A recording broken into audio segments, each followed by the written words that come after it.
Hi everyone, welcome back. Today, we're getting back in this car because we need to find those final pieces that we need to fix in order for us to get back to victory lane.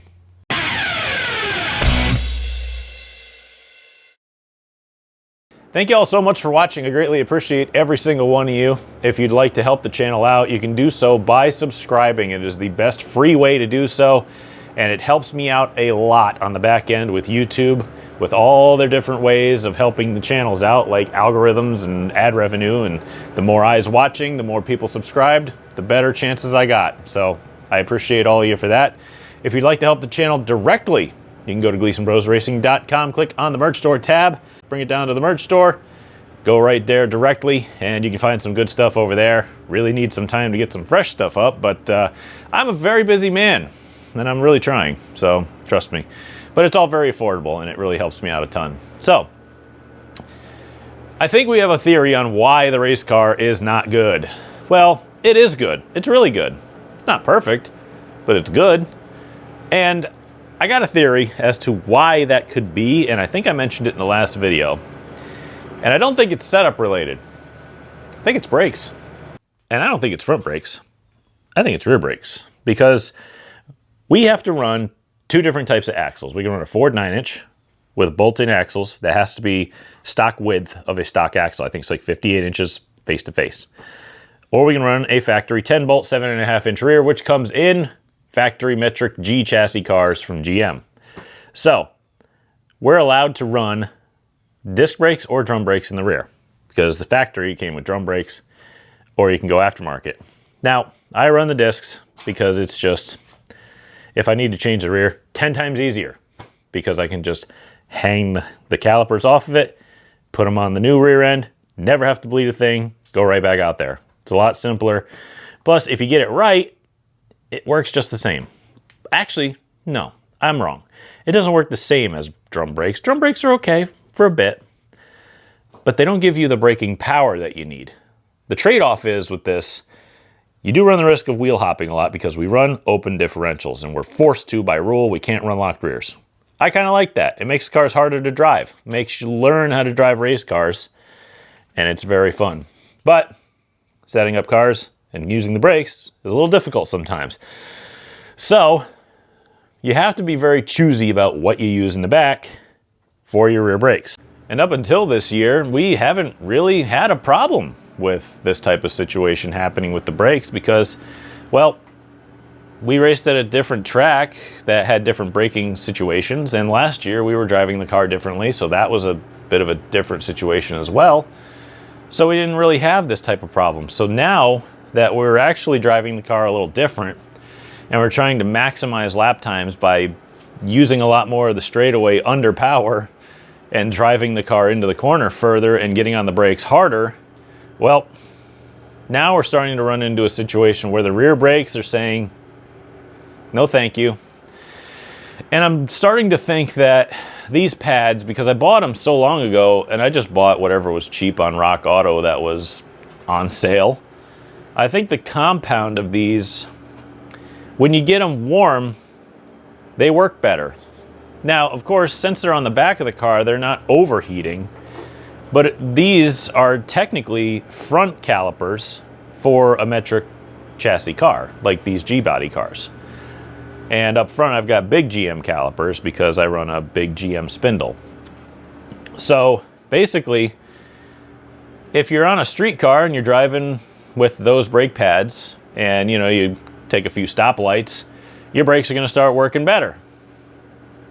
Granted, if you really overheat them, obviously they're going to, fade and all these other things, but we're at a point where the brakes are hot, but the compound reacts to it in a way that it works better. Hot brakes tend to work better. That's why guys in sports cars and all these other racing organizations, they heat their brakes up before they go out there because they work better. So I think that's what the compound is doing. So I'm looking at the rotors and they're bluing, which means they're getting warm. And they never used to do that before. So I just run a factory like Camaro rotor out back, like I think it's like an IROC Camaro with the handling package, so it doesn't have a lot of dish to it. And I've never seen them do that. I've never seen them blue with the heat. So we're gonna have to get back there and figure it out. And I'm gonna have to dive into my pedals and make sure that the bias adjustment's proper and that the geometry of that's good too. So we got a lot of work to do. I know that was a lot to explain, but that's kind of what we're up against right now. And I think that's, it's getting close to the final piece for us to finally get over the top, but you never know. I mean, we're trying. Here's an example. These are actually the rotors, the steel-hatted rotors that I use on my Ford 9-inch. Now, of course, this was the rear end that I used when I won my first race at Stafford last year. And you can see the rotor face. I'm surprised they haven't rusted much more than that. These things have been sitting out here forever. But you can see the rotor face is kind of smooth. It's really not that bad, and it's barely discolored. I mean, barely. It's a little dusty on this side. You can't really tell, but you can see it's a little smooth. There's not really any scarring, or I can't even feel it with my fingernail. But it's kind of, you know, just looks like a rotor. Just kind of normal. Now that was, oh goodness. Now that was last year. So let me show you what we're going about with this year. So this is kind of what I'm dealing with right now. I've got this right rear here, which honestly doesn't look that bad. But then you've got this left rear where, there we go. I think you can see the lines here and here towards the edge where it's kind of bluing. Where it, I don't know, this one looks hotter on the left rear for some reason. Now I don't know why, and I'll tell you what, it moves very freely, so it's not like it's hung up, and I know the right rear moves pretty free as well. So we're gonna have to figure out why it looks like this one's getting hot. Now, based solely off of what we see, looking at the rotors and seeing that the left rear looks hotter than the right rear, and the car's getting loose on entry when the brakes get hotter, I'm not saying it is the problem, but I'm saying it's worth looking into based solely off of the evidence that we have found. So I'm gonna have to get under the car and start inspecting brake lines, make sure nothing got crushed, which it would take a lot to do because I don't put them in a place where they could get hit from underneath, and make sure no debris has tampered with them and nothing's fallen on it or anything weird. Like I said, in the way I designed the brake lines on this car, that would be a really difficult thing to do. So we're gonna have to figure it out. First things first though, I think I gotta put the wheels back on the car, which I just took off. And I gotta put the car back on the ground so that I can stick my quick jacks under it and put this thing all the way up in the air so that I can get underneath it and at least take a look. And what really stinks is that I might have to remove the drive shaft in order to do this because of where the lines run. Oh well, so I'll have to get under there and start getting dirty.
Adventure. Most of that I didn't film because I found some brake fittings that were stripped, and well, we're not using that anymore. The drive shaft's actually out because I was inspecting all the brake lines, and I'm glad I found that, but it wasn't really the cause of our problem. So I did a lot of work to the brake bias system. Hopefully, fingers crossed, that'll work. I just realized that I have this old caliper here because I thought it was bad, but it turned out to be the bracket. And this caliper is the same brand as the one on the right rear. And I replaced it with one from Napa. But I remembered, I'm like, There's different bore sizes on these. I'm wondering if the left rear has a bigger bore size. So I don't think there's anything wrong with this caliper. I might pull that one off and check that one, because and of course I just went through and re-bled all the brakes because I had to replace a brake line and that fitting.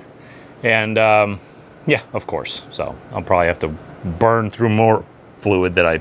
Anyway, that took a heck of a lot longer than I expected it to, and it is well past noon. Whoops, I had stuff to do today, so now I have to go do them. So I'm going to wrap up in here and get out of here, and I'll see you guys, I don't know, a couple days or whenever I see you. It is a couple days later, and I've been looking around on the car to see what I can improve, and after doing a whole bunch of brake line plumbing and all sorts of stuff to fix that, I found some stuff in the back of the car that needs addressing. Now there's a bend and a little bit of a crack in my fuel cell retainer bars over here that I'm not really pleased with. And you know, if I fix that, that includes I'm gonna have to cut the whole fuel cell out of the car, which honestly isn't really that huge of a job. I'd have to take the cell out so that it's just the cage falling on me and not everything else, because this thing weighs like 50 pounds. But it would also give me the opportunity to maybe push the rear end back straight a little bit, but the problem with that is I'd need the extensions. I don't have them. Maybe I can call my brother up. Maybe he's not doing it. Probably is. He's probably busy. But I was going to see if he has a 10-ton. Yeah, maybe I'll call him up. I don't know. We'll see. But that might just be a wait and see project. I don't really know at this point. But I think with my new upgraded tools that I haven't even unbagged yet, because my old battery operated Sawzall is from probably 15 years ago. It's kind of tired, and I really do need a better one. So Home Depot gave me a free battery with the purchase of that guy, so that'll help me a ton. I even bought decent blades for metal cutting. So hey, you know what, it's a daunting task right now to do all this fabricating and stuff, but it'll be worth it. Especially for peace of mind. So I think we'll get to work.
Boy, that was a bit of a process, but I'm glad we got in there and got it fixed, because I did find that bar a little kinked, but it was also a little cracked at one end. And I said, you know what? We're just going to redo every mount in this back half, because it got kicked over that 1/4 inch when I kind of slapped the wall when I was leading. But I found it a 1/4 inch over, and with that fuel cell cage out, I was actually able to grab the 10-ton Porta-Power and shove it at this corner and move the rear clip back into place. And I laser measured it off the chassis, and it came out equal on both sides finally. So then I was able to put all the struts and supports back in for the fuel cell. So now the rear half of the car, it's back to where it should be. It's equal length. She ain't kinked anywhere. So, and the fuel cell cage is good now. So a lot more safety and a lot happier. I'm really glad I found all those problems with that strut rod for the fuel cell cage, because if I hadn't, it wouldn't have gave me the opportunity to push the frame back straight, because that cage was in the way. and we couldn't get a porta power into a decent spot enough for us to straighten it. But then I figured out a way to measure it with my laser a little bit easier and quicker, and I was able to take the time. I did it off camera. Sorry if you wanted to see that, but I took the time, and I'm so much happier with it, especially with the fact that there's new fresh strut rods in the back that could holding the rear frame in shape a little bit better too. So a lot of stuff done there, and I think I might start working on brakes. I don't know what time it is, so I got to check that first. Okay, I did forget something. I did forget to put the drive shaft back in because I had that out to work on the brake lines. Then I dropped all the needles out of it, so I decided to go through and clean it and re-grease it, and now we got it back in. That's why the car is about as tall as a skyscraper in here. You got to watch out where the roof is, for God's sakes. But back end's good. I'm very pleased with what we did today. I'm very pleased with the brake work that we've done. And all I can really hope for from all the work that we've done, not only this year, but the last couple days, is a positive result. And, well, every time you work on your car and you think you make it better, that's all you can really hope for. So I think we're good for the day. I've been kind of piddling around and cleaning up tools and drinking my iced tea. I don't know. But I think we're in good shape. I'm not sure if there's any real changes I want to make other than this stuff, but I was thinking about it. So I'm going to go consult my notebook. I'm going to take a breather and see what tomorrow brings, but I'll see you then. Whew, next day. I am already exhausted. I was outside mowing the yard and got so drenched in my own sweat that I had to change to the only garage shirt that I had left, which doesn't have sleeves. Not really my style, but you know what? It's nice and airy. It's nice and cool. I like it. I don't think it'll grow on me though, so don't get too used to it. Either way, I have a few things left to do here before we can get her on scales. I'm stepping on all sorts of stuff, but I want to measure the caliper on the left rear to make sure that the size of it is the same as the one on the right side. And at least I have one that I can compare it to. Now we have new calipers, and I thought that they were dragging, if you remember a few weeks ago, but it turns out it was just the bracket being bent. So we fixed that, and I bought a caliper, and I didn't really need it. Ooh, there's a lot of body damage I gotta fix. Well, that can be last. Don't really care. If you're careless enough to hit me in the left side and make really sharp points and screw up the body so that it now can cut your tires, that's your fault. I think I've mentioned that before, but I'm not really sympathetic to fixing it. So be careful. Either way, I'm gonna get to measuring this. I'm gonna take 2 bolts out, take a look at that. I had new brake pads on the way that were maybe less aggressive. I don't remember what the compound is of these, but they were supposed to be expressed to my house, and they were supposed to be here today. And I checked the tracking, and it says label created. So it hasn't even been picked up yet. So hopefully they'll reimburse me for shipping for how late they are now.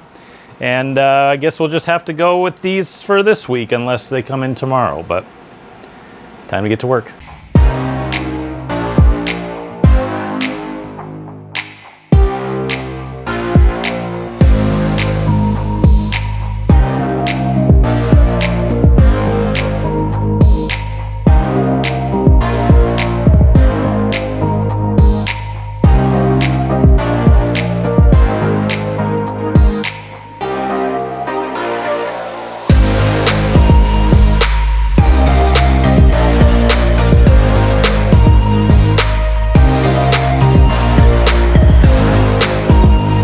Well, it turns out the Speedway caliper that's brand new and my rebuilt caliper from Napa are the same exact piston size.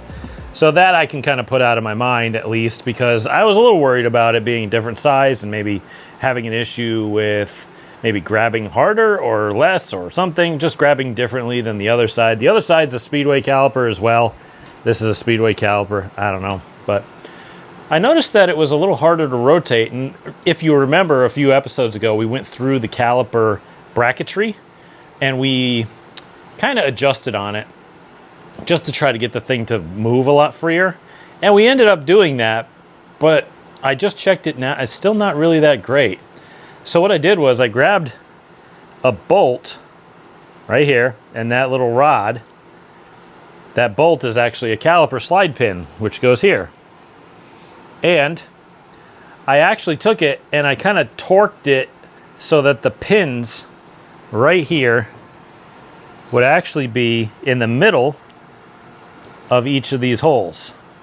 And I kind of fudged it a little bit, and I had to take it and put it on and off, but I bent the bracket enough that the pins would be in the middle of the hole, and now the rear end just rolls nice and free, and I'm very, very pleased with that. I don't know how these brake drags just kind of appeared out of nowhere. Either that or I had them the whole time and got used to them. I doubt it. I thought that these brakes were kind of freed up, and I was pretty proud of the fact that they were freed up, but now that they're not, it's like, that's strange. So we've just been working on freeing them up. I might just take a look at the right side. I think, that rolls pretty free. I mean, that's not so bad. Yeah, could be worse. So I think I'm just gonna kind of grab a grease gun, get under here and do a little bit of maintenance. I have to grease some things up in the front. I don't know when the last time was that I did the upper control arms. They are well, one of them's brand new. I just did the drive shaft because I had it out, and I dropped a couple of roller bearings out of it, which is not good, but I found them all, so cleaned that up, got that greased, rear end's back together, brakes are bled.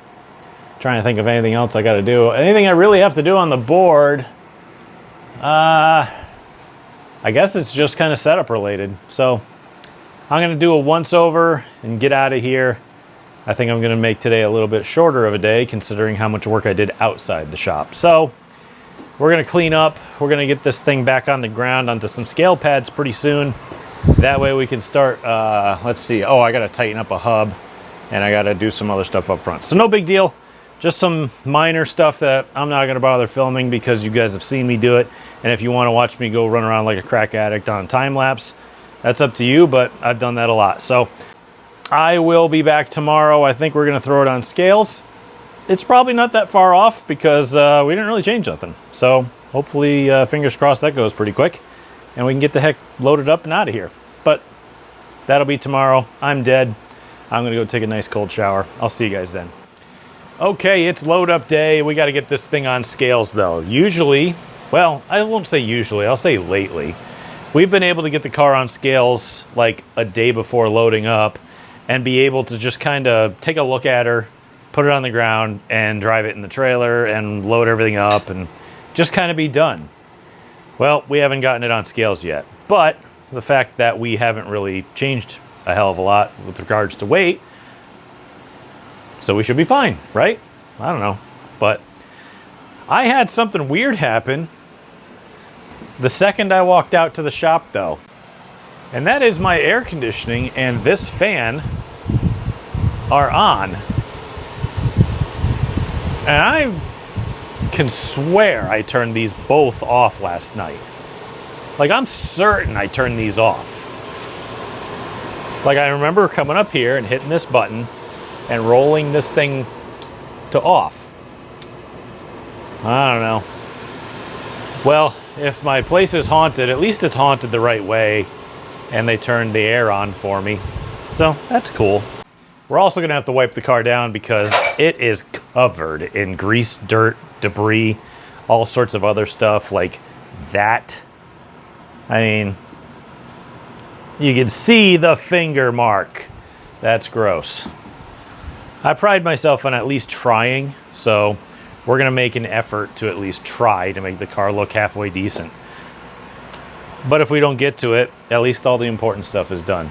All right, time to clean up, time to get this thing on the ground, time to get the fuel in it, time to set the air pressures, and time to get it on scales.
in the box again. Boy, I need a haircut. It got humid. Then again, it gets humid when it's about to rain and you had the air conditioning on all day and didn't realize it. So I guess that's on me, but looks like everything's good. We're all packed up. I think I got everything. It's the battle I fight every week, never knowing if I actually got everything. It's like, oh, what if I need this? Oh, what if I need that? It's like, I can't pack the whole garage. Just put the thing in the box, make sure you got tools and spares, and just go. So, made a few changes. Hopefully we're gonna fix the balance a little bit, maybe. I don't know, we're gonna feel it out. Didn't change a heck of a lot though. So, I mean, we don't wanna overdo it and go back to where we were, but we also still wanna try to beat the guys who are faster than us by at least a tenth. So, gotta keep trying. And that's what we're going to do tomorrow if the rain holds off. I think I say that every week, but if I don't say it, then it does rain. So we'll see. See you guys tomorrow. All right, we're back in Stafford yet again. It's been raining on and off all day. Just this gross, misty rain. And it's not even on the radar half the time. I don't know what to think about that, but as of right now in Stafford, like walking distance from the track, it's dry. So we'll see what the rest of the night holds. And I don't know. You all know I can't predict this type of stuff. Back to the bumpiest parking lot known to man. I still don't know how many races we actually have left. I thought it was like 7 last week. It might have been 8. We might be down to 6. It might be 7. I don't have an idea. I just know that we're here. All right, practice and heat race report. Car's still pretty decent. I think on balance, it's a little bit better so far. We've only had like 9 laps of track time today between practice and heat race though. So checking, and that was split up too. So having a idea of what the long run's gonna be is gonna be a little difficult, but since we haven't won this year, we're starting 4th. Of course, we're starting on the outside. Go figure. But we'll do what we do every week, which is our best. Hi, YouTube. Where are we starting? 4th? We're starting 4th. We're going to run. We're going to get ahead of Waterman, and we're going to stay there. I hope so.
Brent Gleason, every week you talk about making tweaks to the number 81. Did you have anything for PJ in this 20-lapper? We may have been a hair better at some points, but in other points we weren't. We were lacking a little drive off. It just kept spinning the tire coming off, and that's kind of where it killed us. If we could have at least built a run, we would have been there, but we just couldn't, and it was a lot better than last week. We worked on the balance a whole lot, and I got to thank Adam for that. He helped us out a lot, and we just got to keep tweaking on it. We're only 2 races in with the new motor and the new setup, and she seems to be paying dividends. Well, Northeast Truck and Off-Road are on the fire suit, but who else is on the number 81? I got to thank Frank Jr., Brad and Lisa are down here. I got to thank Glenn Boss, my brother Jesse, my wife and son at home, my mom, Adam Gata, everybody behind the scenes, all those contingency sponsors for Stafford. And, geez, I think I'm forgetting anybody. But that's about it, I think, for tonight. I think I've had enough. Brent Gleason finishes second, and we're going to throw it to Tim, who has a guy who...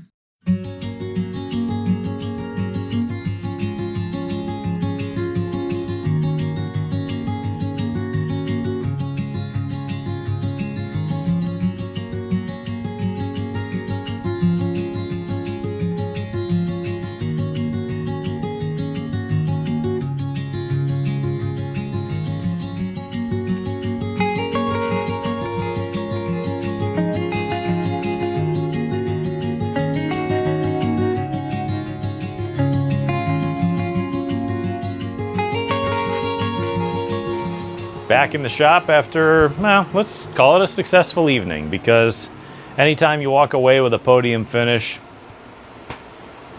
what are you going to do, be mad?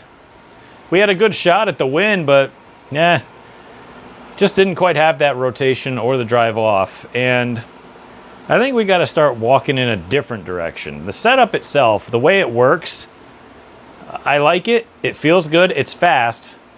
But I think we're missing a lot of basic stuff. Like, when the car's sitting on the ground, I sit here and I kind of look at the arm angles and I look at the basic geometry of the car.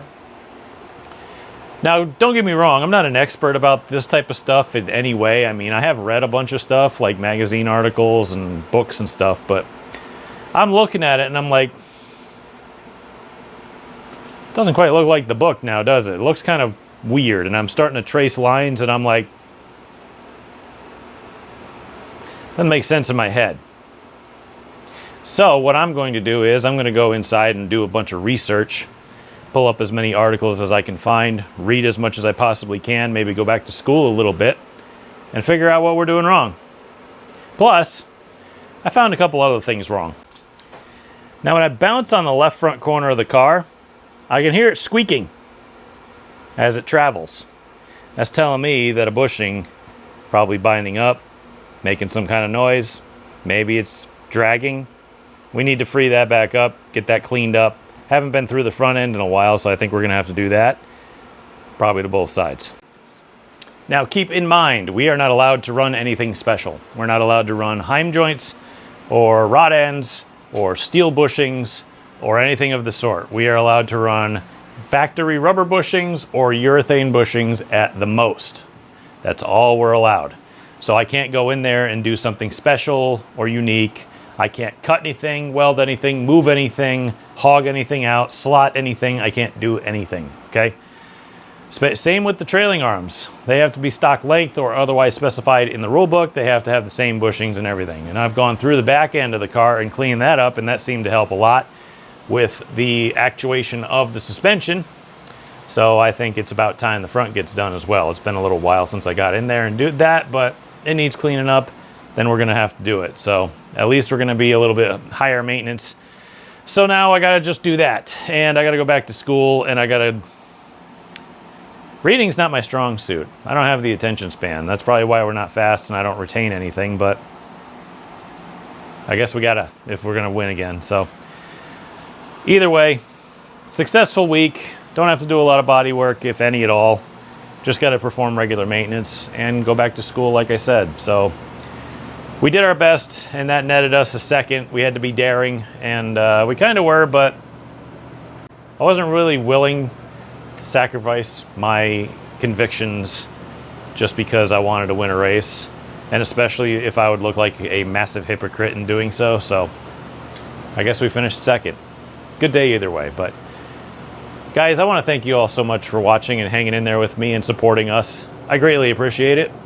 If you haven't yet subscribed, please consider doing so, because that is a very cheap, it's free, and effective way to help the channel out, because it helps with Google, who owns YouTube, and all their algorithms and computer things in the background. If you'd like to help the channel directly, we have merch available over at GleasonBrosRacing.com. Click on the tab, drag down, hit merch store, it'll take you directly there, and everything is self-service from then on, so you can take care of that. Everything is pretty inexpensive. I don't know what the hell just fell on me. And very high quality for what it is. So give that a look, and you can help me out that way. But I'm gonna get to work. I have a video to edit. I got some stuff to put on the car, and I'll see you guys next week. Hopefully we can maybe end the season with a win at some point. That would be nice to not get skunked on the season, especially when we won 2 last year. And we still don't have one yet, even though we've been running overall better. But we'll see you next week. Take care, guys.